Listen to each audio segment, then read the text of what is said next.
Last week we talked about Noel Carroll's taxonomy of horror monsters and asked where your favorite ghoulies fit in and whether or not he missed any categories. Let's see what you had to say. CoffeeLovingGamer, Procrastinator99, and a bunch of other people asked where the Lovecraft mythos fits into all of this, and my response aligns pretty solidly with sightlessraitons, which is that these monsters, it's not really about their depiction. They might be a giant squid or a combination of many animals that is very big, and so in that way they fit into the taxonomy a little bit, but really it's about what they suggest.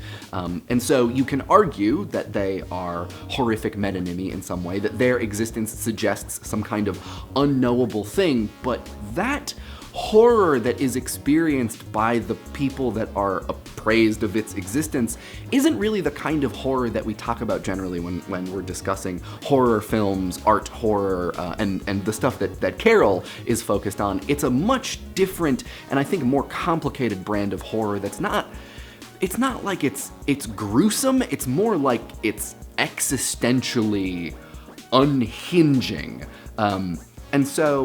And so to try to find a way to fit those monsters into this taxonomy, there's gonna be a lot of shoehorning and it's gonna feel really inappropriate. And I think for a good reason that, this is a taxonomy that's based on depiction, and one of the very premises of those monsters is that they are hard to depict and describe, and also based on things that are gruesome as they relate to our experiences, and those monsters, again, they transgress experience. So yeah. Difficult. It's a whole other kind of horror.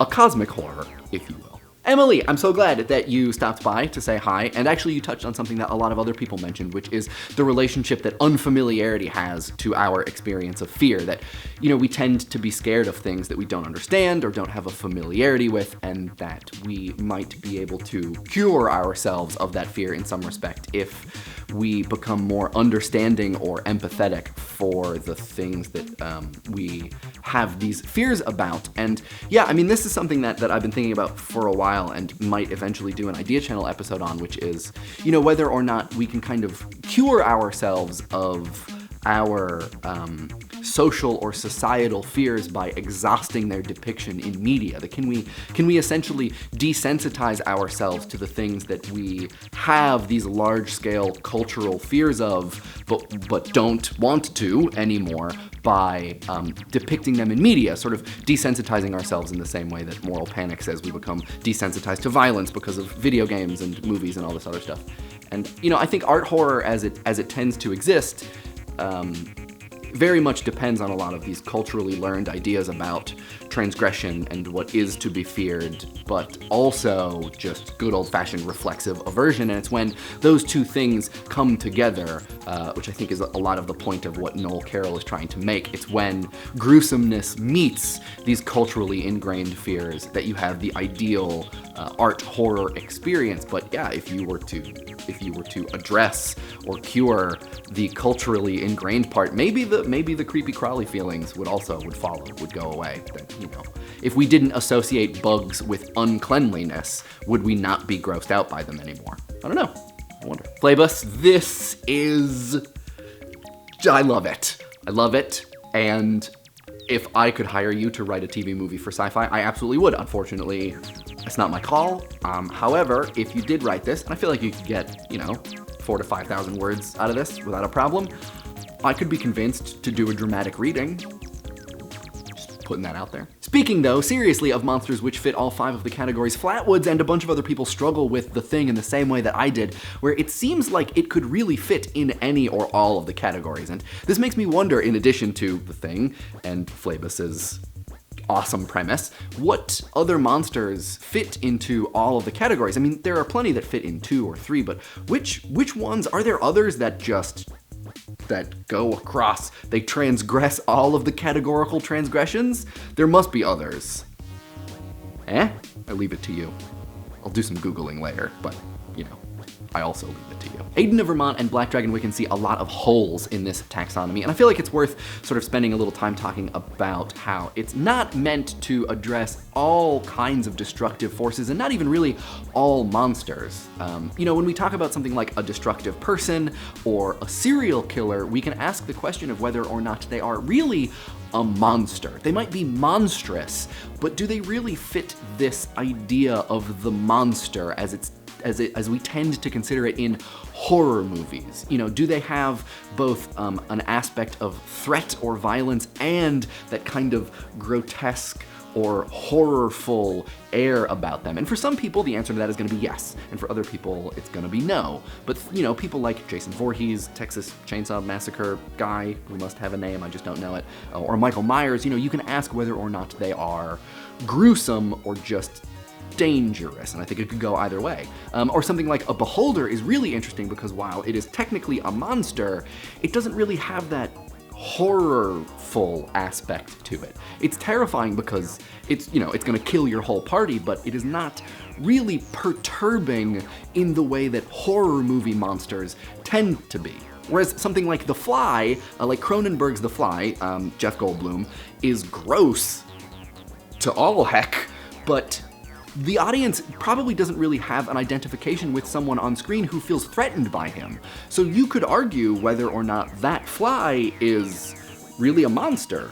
I think my personal feeling is no, he's kind of actually more of a sympathetic character, weirdly, but yeah, highly subjective. So my response to your comment, God Save the Cat, is essentially Mustbe Aweful's comment. My feeling is that the xenomorphs in Alien are not the monster, but rather the Nostromo is. And I've said this to friends who have then called me a lunatic, so I understand that this is not a popular opinion or one that is highly defensible, but I stand by it. Hear me out. I think that the Nostromo itself is the monster in Alien, and that the xenomorph is the thing that completes the metonymy, that it is the thing that indicates that the central monster, the ship, is gruesome and dangerous, that the environment itself is monstrous. And I think if you wanted to categorize the xenomorph in one of Carol's categories, you could say that it is a fusion monster because it's an eel, snake, alien, acid blood thing, animal, but really I think that's what it is. I think it's an animal. I think Ripley is fighting a very smart, non-human animal, but that it is the ship, which is monstrous. That's how I feel. Take it or leave it, I guess. Probably gonna leave it. It's okay, I understand. Andrew Einsenstein makes a really good point about the way that Carol's taxonomy is supposed to work, which I wish that I had put it this way because it's really good. That, you know, the point of a lot of these art horror monsters is that they are meant to transgress boundaries, and so it would make perfect sense for them to transgress boundaries of their own categorization. That these monsters are not meant to sit comfortably in any of these categories because they do not sit comfortably anywhere, period. Not the least of reasons being that they're probably like dripping goop everywhere, and that's not fun to sit in. Relatedly, Daniel Norat wonders whether or not horrific metonymy is a kind of catch-all category for monsters that don't sort properly into the other parts of the taxonomy, and I really don't think it is, not the least of the reasons being that if something doesn't sort properly into the other categories, it's okay if it's not picked up by horrific metonymy. You know, like I've said a couple times, not every monster will fit perfectly into these categories. And so, you know, there's no need for a catch-all, essentially. But I really do think that there is a type of monster that is not gruesome or grotesque itself, but rather is threatening and can stand in as part of or as a representation for a much larger, much more horrific set of things that is not, you know, sort of directly present around them. And I think that one of the problems is that this is kind of a complicated and possibly rare kind of monster. You know, Dracula, when he's a charming person, is, I think, the most familiar, but it's not the clearest example. And I was trying to think of other ones, and I think Edgar from Men in Black, the original Men in Black, Vincent D'Onofrio's character, might be a really good one because he sits in a couple categories. He is a magnification and a fission monster, but that there are these moments where he's, you know, wearing the Edgar human suit where he is not outwardly grotesque to the point where people are terrified of him.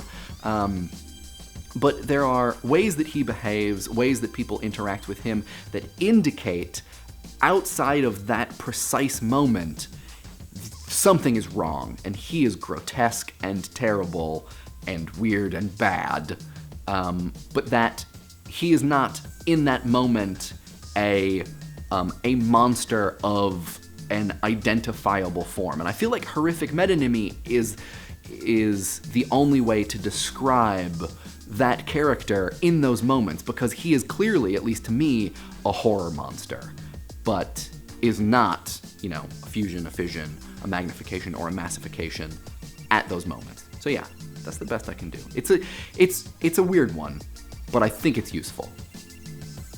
Also, the thing fits into it, because the thing fits in everywhere.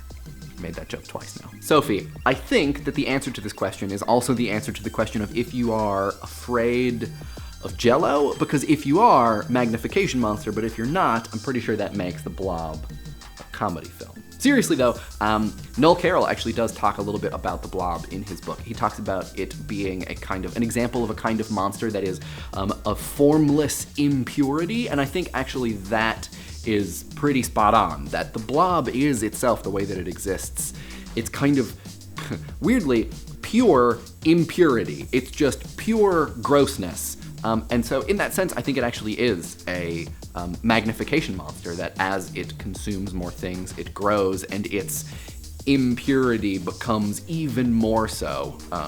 So yeah, making it a kind of magnification monster, though it does not necessarily outwardly resemble a specific gross thing. It kind of just is grossness. Yeah.